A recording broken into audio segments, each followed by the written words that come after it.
لیکن فرمایا کہ ہمارا رب بہت حیا والا ہے. اس کو حیا آتی ہے کہ جب کوئی اس کا غلام، اس کا بندہ ہاتھ اٹھا کے اس سے دعا مانگے اور وہ ہاتھ خالی لٹا دے، تو اللہ تعالیٰ کو حیا آتی ہے کہ اللہ تعالیٰ کسی انسان کے ہاتھ خالی نہیں لٹاتے. وہ بڑی بزرگی اور حیا والے ہیں. امیجن کریں ایک فقیر شخص آپ سے عاجزی سے ہاتھ اٹھا کے مانگ رہا ہے. ہم جو کہ خود فقیر ہیں اور غریب ہیں اور بالکل ناکارے ہیں، نہ ایمان ہے نہ کچھ ہم میں، ہمیں بھی ترس آئے تو ہم کچھ نہ کچھ دے دیتے ہیں اسے کہ اس نے ہاتھ پھیلائے میرے سامنے. تو جو مالک الملک اور بادشاہوں کا بادشاہ ہے اور جسے خزانے اتنے کہ اندازے ہی کوئی نہیں، اس سے جب اللہ کوئی انسان ہاتھ اٹھا کے دعا مانگتا ہے تو اللہ کی بھی نے کہا کہ اللہ کو حیا آتی ہے کہ وہ ان ہاتھوں خالی لٹا دیں، تو اس لیے وہ خالی نہیں لٹاتے اور اس کو لازمی کچھ نہ کچھ دیتے ہیں. اور اللہ کے نبی صلی اللہ علیہ وسلم اپنے ہاتھوں کو اپنے کندھوں کے برابر اٹھاتے اور اپنے ہاتھوں کی ڈائریکشن تھی وہ اپنے چہرے کی طرف کرتے ہیں. His palm hand used to face his face. ٹھیک ہے صلی اللہ علیہ وسلم. اسی طرح سے دعا شروع کس طرح کرنی چاہیے؟ توبہ استغفار سے. سب سے پہلے اپنے گناہوں سے توبہ مانگنی چاہیے. آپ سلیمان علیہ السلام کو دیکھ لینا، انہوں نے کیا دعا مانگی؟ رب اغفر لی وہب لی ملکا، یا اللہ مجھے معاف کر دے اور مجھے ایسی سلطنت دے جیسی تو نے آج تک کسی کو نہیں دی. کیونکہ جیسے ہی انسان نے اپنے گناہوں سے توبہ مانگی، اللہ نے اس کی گناہوں کو معاف کر دیا اور اللہ سے راضی ہو گیا. اب اللہ راضی ہے اسے جو مرضی بنوا لو. اور فوراً سے اللہ سبحانہ نے کیا دعا کی؟ یا اللہ مجھے معاف کر دے رب اغفر لی. اور پھر دعا اللہ کی شان، مطلب سبحانہ دیکھیں ایک شخص ہے وہ کسی لاکھ پتی سے کچھ مانگتا ہے تو وہ لاکھوں میں یہ کچھ تھوڑا مانگے گا نا. لیکن ایک شخص جو کہ پریزیڈنٹ کے پاس جائے، جس کے پاس جو بہت رچ بھی ہے، اس کے بزنس بھی ہے، سب کچھ ہے اس کے پاس، تو وہ سے کہے مجھے میرے ادارے کے لیے 20 روپے چاہیے مجھے، تو شرم نہیں آئے گی کہ کس سے مانگ رہا تو نا. تو جتنا انسان کا سٹیچر ہوتا ہے اتنی بڑی دعا مانگنی چاہیے. کسی بادشاہ کے پاس آپ جائے کہیں گے مجھے 200 روپے چاہیے تھے، میں آپ کے پاس لے آیا، انسان مناسب نہیں لگتا. تو جب اللہ رب العالمین کے سامنے انسان دعا مانگے، اور تو چھوٹی چھوٹی دعا بھی مانگنی چاہیے اللہ کے سامنے، کیونکہ وہ ہر چیز کو پورا کرنے والا ہے، کیونکہ ہم اسی کے محتاج ہیں.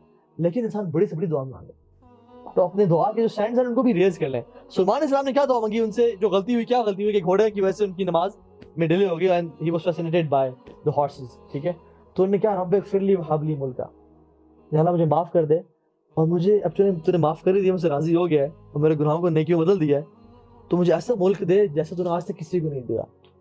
اور اللہ تعالیٰ نے دعا قبول کی اور دیا ان کو ایسا ملک. ٹھیک ہے، تو اسٹارٹ بائی میکنگ استغفار. ٹھیک ہے، اسی طرح سے استغفار سے پہلے اللہ سبحانہ و تعالیٰ پہ حمد و ثنا، اللہ تعالیٰ کی تعریف اور نبی کریم صلی اللہ علیہ وسلم پہ درود پڑھنا.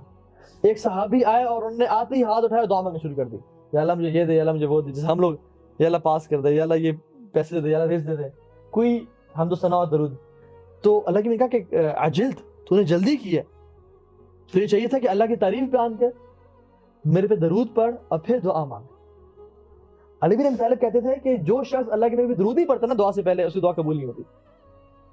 So it's very important to praise Allah subhanahu wa ta'ala and to recite and send blessings upon Muhammad sallallahu alaihi wasallam and then make dua. دعا کی قبولیت کے چانسز بہت بڑھ جاتے ہیں جب انسان یہ کام کرتا ہے. اور اللہ کی تعریف بہت ساری دعائیں ہیں، ابھی ہم آگے ذکر کرتے ہیں، چلیں میں ابھی بتاتا ہوں انشاءاللہ. ٹھیک ہے، لیکن اللہ تعالیٰ کی تعریف بیان کرنا. اسی طرح سے نیور سے کہ یا اللہ اگر آپ چاہیں تو یہ قبول کر لیں، کبھی نہ کہیں یا اللہ مجھے اگر آپ چاہیں تو یہ قبول کر لیں، کبھی ایسا نہ کہیں. کیونکہ حدیث میں آتا ہے کہ کوئی شخص اللہ تعالیٰ کو مجبور تو کر نہیں سکتا. تو کہہ سکتے کہ اللہ اگر ہم نہ بھی چاہیں تبھی دینا آپ نے، کوئی شخص اللہ کو مجبور نہیں کر سکتا. اللہ تعالیٰ جو چاہتے ہیں خود کرتے ہیں. تو ڈونٹ سے کہ اگر آپ چاہیں تو قبول کر لیں، یا دعا کرتے ہوئے انشاءاللہ نہیں بولنا چاہیے. کبھی کبھی انسان کے منہ سے نکل جاتا ہے انشاءاللہ کہ نہیں بولنا چاہیے اس کو. ٹھیک ہے، کہ اگر آپ چاہیں. دعا کیسے مانگنی چاہیے؟ ادعوا اللہ وانتم موقنون بالاجابہ. دعا اس طرح مانگو کہ تمہیں یقین ہو وہ قبول ہوگی. اللہ کی بھی خود فرمایا، حدیث ہے کہ دعا تم اس طرح مانگو کہ جس طرح تمہیں سچے دل سے یقین ہو کہ وہ قبول ہونی ہوگی، لازمی ہوگی. اور اللہ تعالیٰ خود کہتے ہیں کہ انا عند ظن عبدی بی، میں اپنے بندے گمان کے مطابق ہوں، جس طرح مجھ سے وہ گمان کرتا ہے. اور ایک اور حدیث میں آتا ہے اللہ غافل دل سے دعا کبھی قبول نہیں کرتے. ٹھیک ہے، تو یہ چیز. اسی طرح سے اللہ کے نبی صلی اللہ علیہ وسلم دعا مانگتے ہوئے ریپیٹیشن کرتے ہیں، کیونکہ وہ کہتے ہیں کہ اس پہ تکرار کرو، ریپیٹڈلی پڑھو، کیونکہ تم اللہ سے دعا مانگ رہے ہو. رسول اللہ صلی اللہ علیہ وسلم جب بھی کوئی سوال کرتے تو ریپیٹڈلی کرتے، 3 دفعہ کرتے.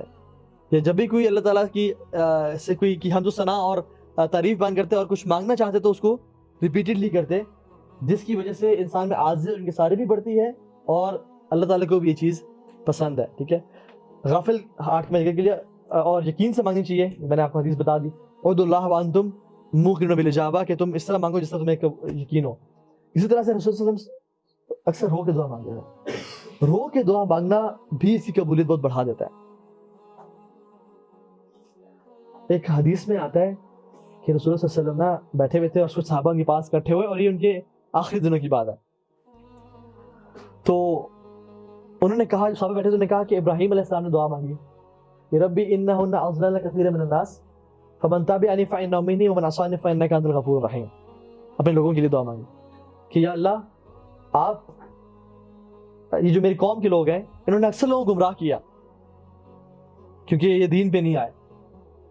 جس نے میری اطاعت کی وہ تو میرے میں سے ہے, لیکن جس نے میری نافرمانی کی تو آپ بڑے غفور رحیم ہیں. انبیاء کا دل دیکھیں آپ, جس نے میری اطاعت کی وہ تو میرے میں سے ہے. ومن عصانی فانک انت الغفور الرحیم, جس نے مجھے نہیں مانا نا آپ تو بڑے غفور رحیم ہیں. اور پھر کہا لگی کہ عیسیٰ علیہ السلام نے دعا مانگی اس طرح سے کہ ان تعذبهم فانهم عبادک وان تغفر لهم فانک انت العزیز الحکیم. اگر یا اللہ آپ ان کو عذاب دینا چاہیں تو یہ آپ کے بندے ہیں, لیکن اگر آپ معاف کرنا چاہیں تو آپ ہر چیز پر قادر ہیں, بڑی حکمت والا ہیں. اور کہتے ہیں کہ اور میرے لیے تو اللہ کی میں نے ہاتھ اٹھایا اور کہا کہ یا ربی امتی امتی, یا ربی امتی امتی, اور وہ رونے شروع ہو گئے. تو اللہ سبحانہ تعالیٰ کو جلال آیا اور اللہ تعالیٰ نے جبریل علیہ السلام کو بھیجا کہ پوچھو محمد صلی اللہ علیہ وسلم کو کیا چیز رلا رہی ہے, اور اللہ تعالیٰ ہر چیز جانتے ہیں. تو اللہ تعالیٰ محمد صلی اللہ علیہ وسلم نے کہا کہ اللہ سے پوچھ کیا کہ میرے جانے کے بعد میری امت کے ساتھ کیا کریں گے.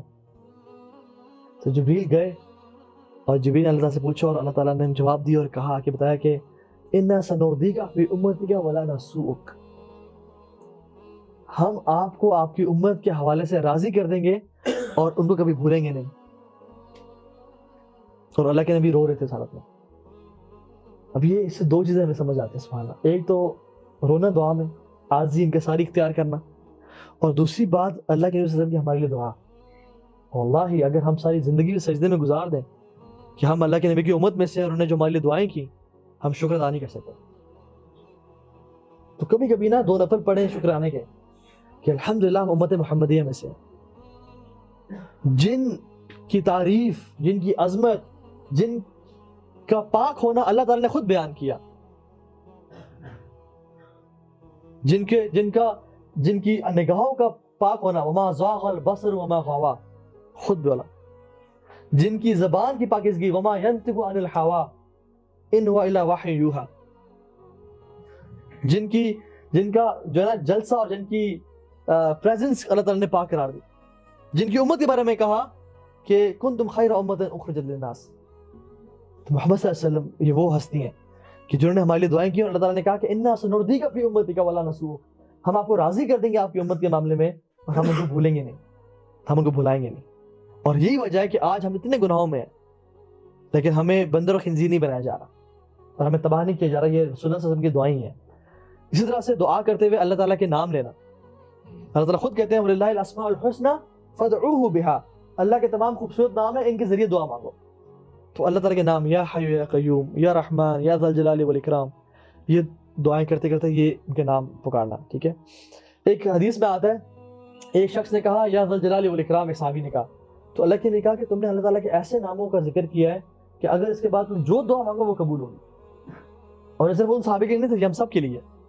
جو شخص یا ذا الجلال والاکرام, اس کے